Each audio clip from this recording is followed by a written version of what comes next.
Que a paz esteja com você. Empresas estatais existem para dar lucro?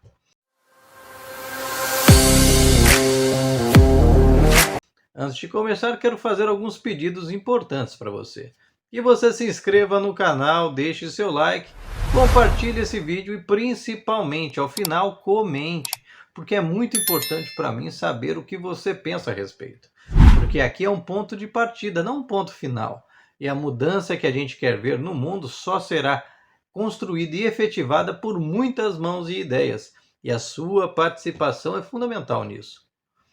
Parece estranho perguntar se uma empresa é criada para dar lucro. Afinal, quem em sã consciência abriria uma empresa para ter prejuízo, não é mesmo? Afinal, essa é a lógica e o principal valor do sistema capitalista sobre o qual todos nós vivemos: o lucro e sua expansão.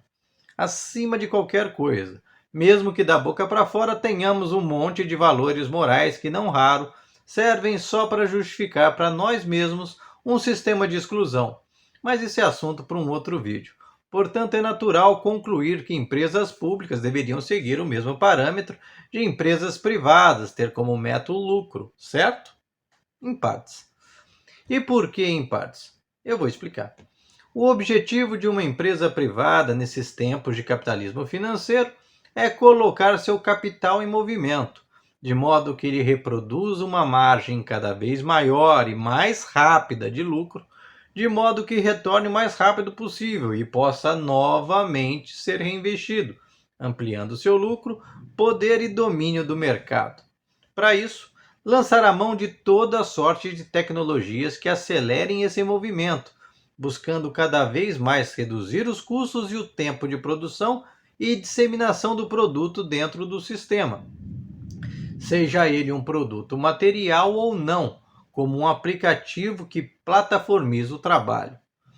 Então, se uma empresa privada fabrica ração para cachorro, por exemplo, ela vai buscar comprar insumos cada vez mais baratos, vai buscar tecnologias e automação que reduzam energia, tempo e mão de obra envolvidas na produção, e ao mesmo tempo estimular a sociedade para que todo mundo tenha cachorro que coma da ração que ele produz.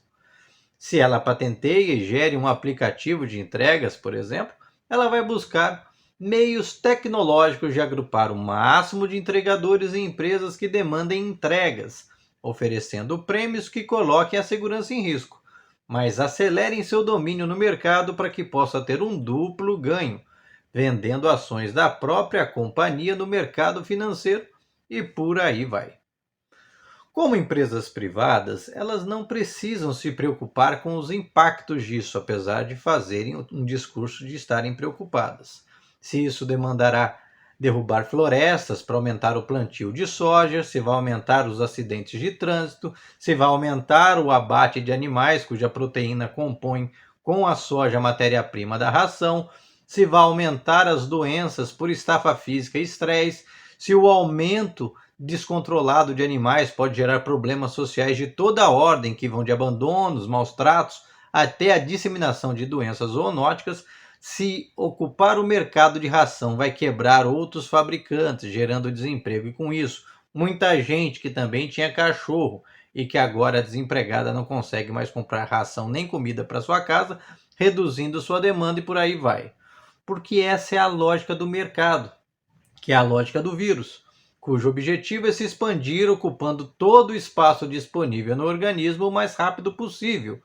mesmo que isso leve à morte do hospedeiro e, consequentemente, à sua morte também, caso não encontre um novo hospedeiro. Talvez, inclusive, esteja aí a obsessão daqueles que mais depredam nosso planeta em criar meios de parasitar outros planetas em vez de cuidar do nosso, que reúne todas as condições necessárias para a vida. Esses exemplos desmontam a farsa do livre mercado que se autorregula, vendida como fábula de prosperidade inconsequente e irresponsável.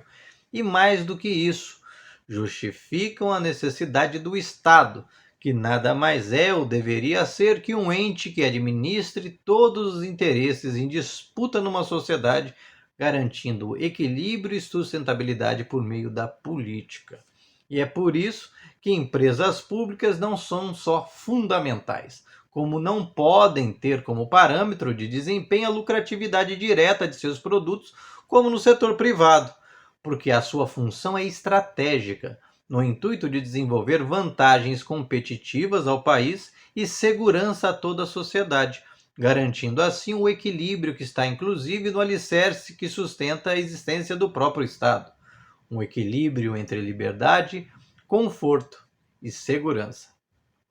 Portanto, por mais paradoxal que pareça, empresas estatais dão muito mais lucro a um país e a um povo, não com superávites financeiros para agradar meia dúzia de acionistas e comerciantes de ações do sistema financeiro,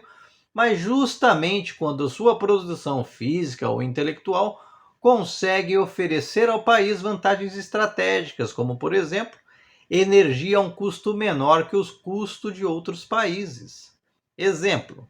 se você tem uma Petrobras nos moldes atuais de lucratividade atrelada ao preço especulativo internacional do barril, que desconsidera totalmente as vantagens estratégicas do Brasil de ser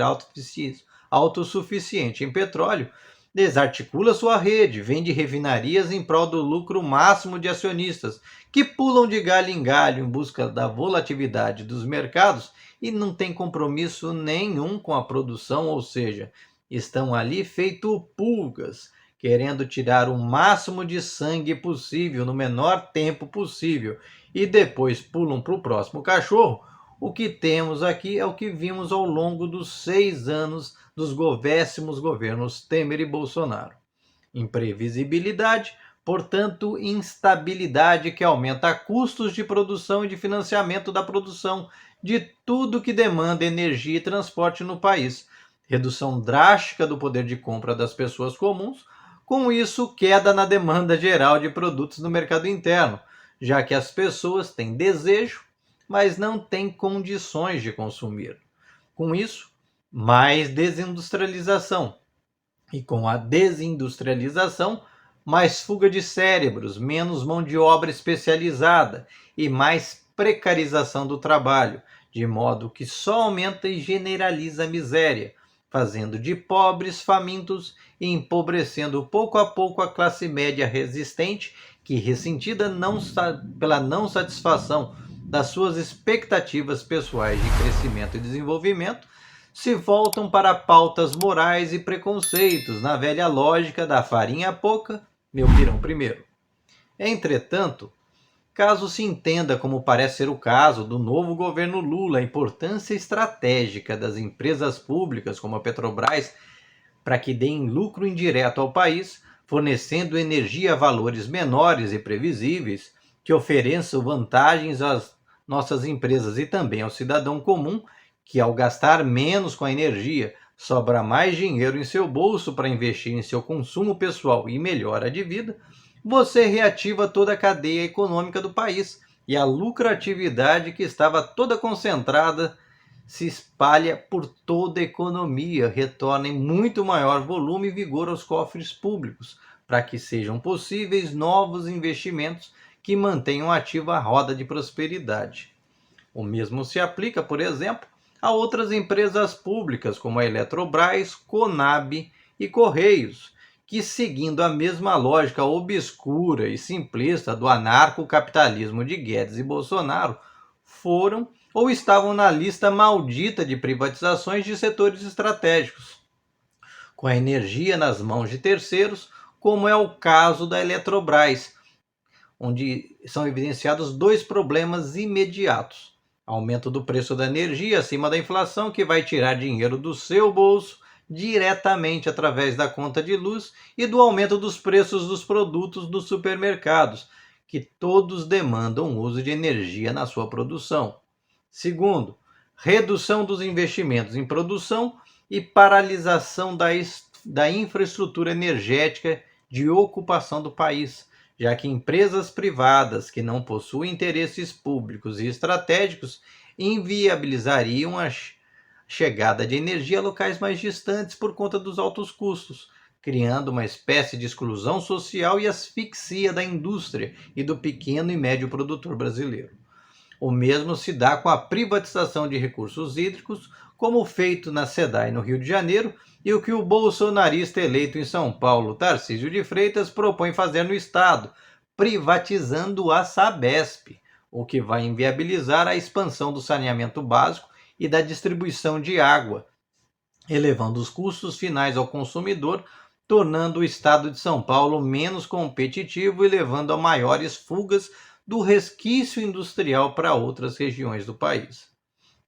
Aliás, a disparada de preços de alimentos muito acima da inflação é consequência direta da política de sucateamento da Conab, Companhia Nacional de Abastecimento, que Bolsonaro e Guedes sucatearam intencionalmente com o objetivo de vender a preço de banana e que é responsável pela manutenção dos estoques reguladores de alimentos que foram paralisados em seu governo e que foram criados justamente para evitar que nas entre-safras ou disparada de preços de commodities no mercado exterior, falte alimentos no mercado interno, forçando esse aumento absurdo de preços que pagamos nesses 4 anos. Aliás, uma política que não é nova, que existia desde os tempos do Velho Testamento Bíblico, na história dos 7 anos de vacas gordas e magras do José do Egito. E o mesmo ocorre com os Correios. Se você hoje, que mora no interior do país, que ficou desempregado em razão disso, desenvolveu uma nova atividade que depende de entregas de mercadorias que você produz e despacha para todo o país e mundo da sua casa, mesmo nos lugares mais recônditos do país, isso é possível graças à política de integração nacional dos Correios, que uma vez privatizados tornaria o custo de fretes do seu produto proibitivos. E esse lucro estratégico gerado pelas empresas públicas, em vez do lucro convencional do modelo privado, se espalha por todos os setores, como institutos de pesquisa, já que historicamente, não só no Brasil, mas no mundo inteiro, a iniciativa privada não investe pesado em pesquisa. Ou você acha que grileiro de terras que derruba floresta para transformar em pasto para gado ia investir numa Embrapa, empresa pública responsável pelo desenvolvimento de novas tecnologias no campo e que possibilitou ao agronegócio brasileiro se tornar um dos maiores do mundo em cerca de 20 anos. Portanto, não se deixe seduzir por comparações mentirosas e equivocadas que tentam lhe fazer crer que as relações econômicas de um país são a exata reprodução da sua vida pessoal em grande escala. Não é nem de longe. A começar que se você imprimir dinheiro em casa, você é preso. O governo pode, e muitas vezes deve. Mas isso é assunto para um outro vídeo. Quando aquele amigo seu, pouco esclarecido, mas que virou de repente uma sumidade em todo e qualquer assunto, graças ao grupo de WhatsApp que frequenta e o abastece de más intenções, traga essas reflexões a ele. Ajude-o a entender que empresa pública não existe para competir com empresas privadas, mas para facilitar a sua vida e de seus negócios, oferecendo mais e melhores serviços e tecnologias essenciais para a melhora de vida de todos nós, pelo menor custo possível. O lucro de uma sociedade não é dinheiro, é o bem-estar de todos. Que o novo governo Lula, que se inicia, consiga fazer essas mudanças anticíclicas que o país e o mundo tanto precisam para superar essas correntes do neoliberalismo que nos aprisionam ao passado, à ignorância e também à exclusão. Eu sou o Franklin Maciel, deixe seu comentário. Suas ideias são muito importantes para mim. Deixe seu like ou dislike, se inscreva no canal e compartilhe esse e outros vídeos. Juntos, em nossas diferenças, podemos fazer muito mais pelo país e pelo mundo.